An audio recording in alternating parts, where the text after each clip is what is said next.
Hello. It's another Sunday Reads. Who would have thought? Because I've got a limited amount of time here, I'm going to try and zip through what I've been reading and what I'm reading now.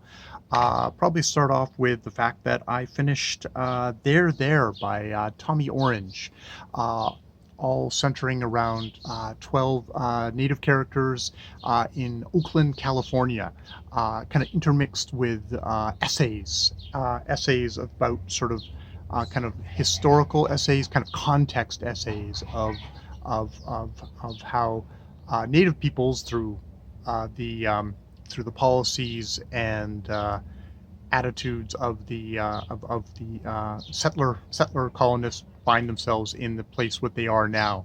Um, it's a book that I really respect, but I don't know if I actually in the end thought that it worked for me. I was disappointed by the ending.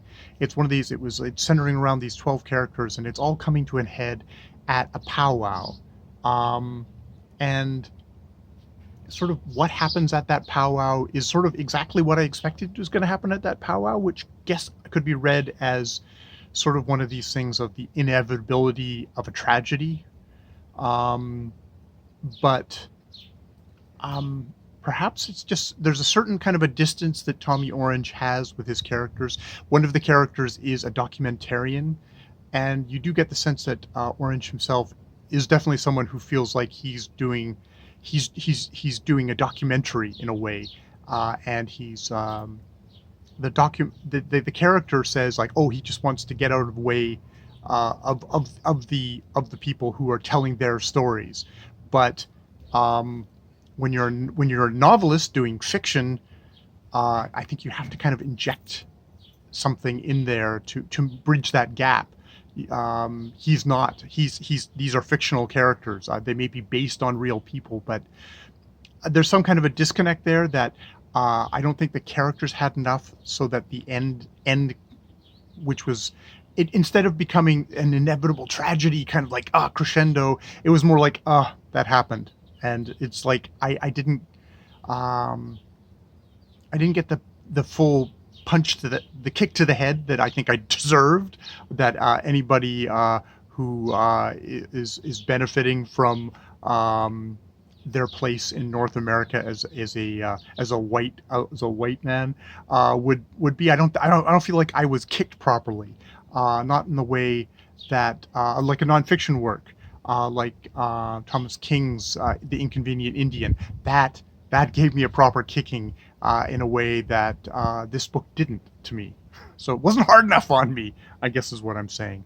I also finished this week a grim dark fantasy.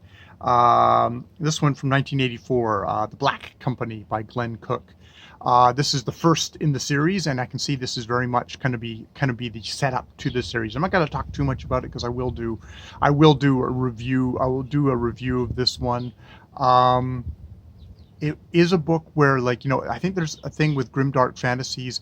You're just thinking, is this all going to be just kind of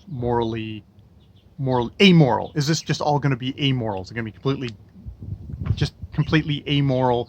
And that kind of book wouldn't do it for me as well, or at least some grimdark, I think, wants you to kind of celebrate immorality. This book very much doesn't, and I mean, I think it's a part of the journey of specifically the narrator of this book, Croker, who is the physician of the Black Company, this group of 400-year-old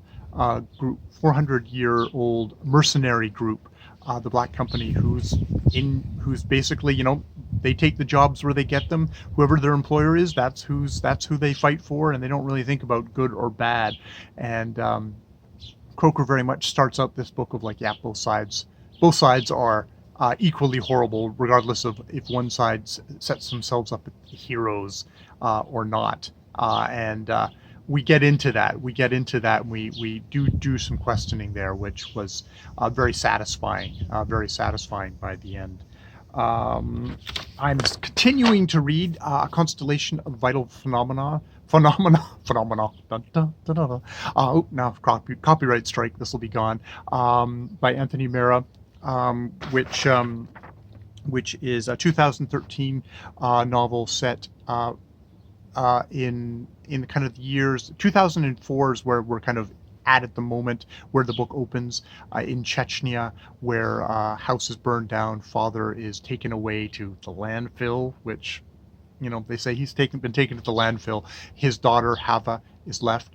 In the small amount that I've read this time, we've focusing on a historian who lives in the village and his informant son, and just the whole thing of him having been writing this history of Chechnya for so long through all the Soviet all the kind of the Soviet censorship. Basically all he could do is he made a massive work, and all he could do is publish the first little geological prehistory of this work. No human beings, because that would be too controversial. And finally he gets up to like the Gorbachev years. No, we're going to publish it. And then just everything just cascades out of thing. And it's the end of the Soviet Empire. And it's impossible to write history in that period. And then it gets past that, and it becomes irrelevant, or it becomes something that's just going to have to be completely rewritten again. And that, and his relationship with his son, which there's a line in here where he says, "Oh, well, I was a better father than Ivan the Terrible," which is like bar, set, low, low. I'm better father than Ivan the Terrible. Wow. So yeah, I'm enjoying that. Yes, kind of grim subject matter, but yeah, shot through continually with these little things that also wake you up, keep you awake for all the grim stuff. I'm continuing reading short stories of Dostoyevsky, Fyodor Dostoyevsky. This week, The Crocodile, reading that out loud to myself. 1865 short story where Ivan Matrovich is swallowed whole by a crocodile, and is alive and is in there, and apparently it's quite hollow in there. And the owner, this German, and his mother refuse to cut open the crocodile. Like that's their livelihood. And now that it's swallowed a guy and he's still alive in there, the crocodile is going to be even more of a draw. And indeed, Ivan is actually very understanding. It's like, oh, it's the principles of economics. And you can see there's a lot of satire going on about various things of Russian society that are just going completely over my head. And, Ivan actually is like, oh, well, now that I'm in here away from the cares, I shall certainly develop a new economic theory of my own, and I shall be proud of it, which I've hitherto been prevented from doing by my official duties and by trivial distractions. I shall refute everything and be a new Fourier. So yes, and at the same time, his wife. This is all told by his friend, but the friend goes to the wife, and the wife's like, I'm considering divorcing him. He's not going to be able to get a salary anymore. So why would I want to stay with him? Kind of things like that. It's a hilarious, semi kind of surreal story, which I've really been enjoying. And the next in my new things, I am listening to. See if I can get the picture of it. I'm listening to, this is where we get into my media tie-ins, or at least media tie-ins for me.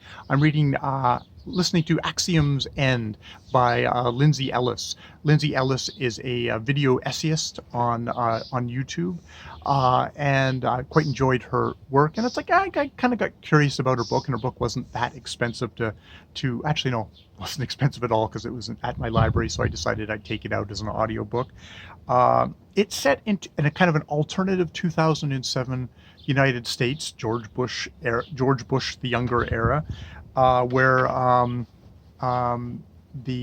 Cora Sabino, his life is sort of thrown into turmoil. Her father, Niels Ortega, is sort of a Julian Assange, WikiLeaks kind of guy who's like now lives outside of the country because the government wants to prosecute him, and he's leaked stuff that suggests that there's been alien contact, and the government seems really bent on getting him. So we'll, as you go along, there's great kind of it's a book with great kind of paranoia in it so far.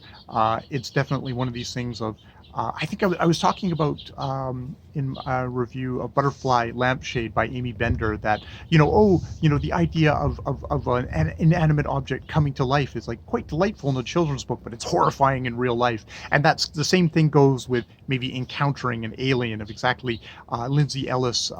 If there are aliens, definitely is good at generating that kind of primal horror of like coming across something so alien that it just really freaks you out. So I'm enjoying that. She's definitely somebody who's she's a clever writer. In the sense that you can get that even just from the title, like axioms, and so an axiom being a statement or assumption that's assumed to be true, and this is the end of this, and this is apparently the part of a series, which is the Noumena series. I'm probably pronouncing that wrong. Which a Noumena is a posited object or event that exists independently of human sense and or perception. So there's just a good storytelling level where I'm just enjoying the kind of X-Files paranoia, or kind of a Whitley Strieber kind of like, oh God, the Greys are coming to get you, kind of that kind of feel to it. So I'm enjoying it on that level. It's just it is fairly straightforward. Listen to this book. It's the narrators. The main narrator is a female narrator, and for the Nils part, the father part, and for some various news reports, there's a male narrator, which is a good way of just kind of divvying things up and making it nice and clear for kind of a listening experience. So yeah, and Lindsay Ellis is one of these kind of fun, I find enjoyable book YouTubers who's really good at kind of slicing and dicing stuff. She did one on Joel Schumacher's Phantom of the Opera, a video essay where she drinks heavily during. The complex feels of the Guardians of the Galaxy Volume 2, which I took as sort of a puff piece, but she actually if she kind of opened that up as a little bit more, maybe there's a little bit more going on. And apropos to the setting of this book, she's done a video called The Protest Music of the Bush Era, which are all worthwhile video essays to just go and check out. Now for my final read, my ebook read of the week, because I find with my eyes at night I can't read print. I have to have really bright light to actually be able to read print, and that doesn't work in bed. So I have my ebook read, and for this one I'm going with another media tie-in of sorts. This from the podcast world, and it's My Three Repugnant Children, of whom I've recently grown fond, by Alexander Sorondo, who I know from the 1,000 Movie Project podcast, which the actual podcast of is more of kind of just this kind of a stream of consciousness that's been kind of carefully crafted into kind of a really blissful half hour of some guy at a bar telling you kind of funny, revealing, sometimes embarrassing stories about himself and those he encounters upon his way. He is like he's working as like a bartender in Miami, I believe is where he's at.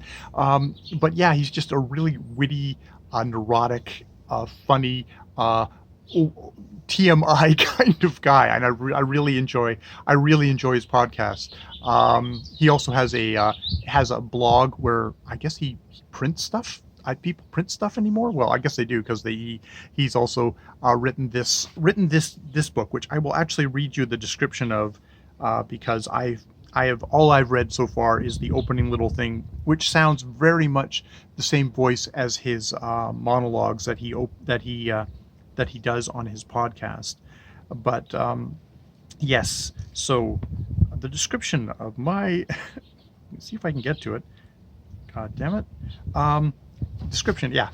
In this collection of stories and essays from the host of the 1,000 Movie Project podcast, a boy in Little Havana jumps on a trampoline and never comes down.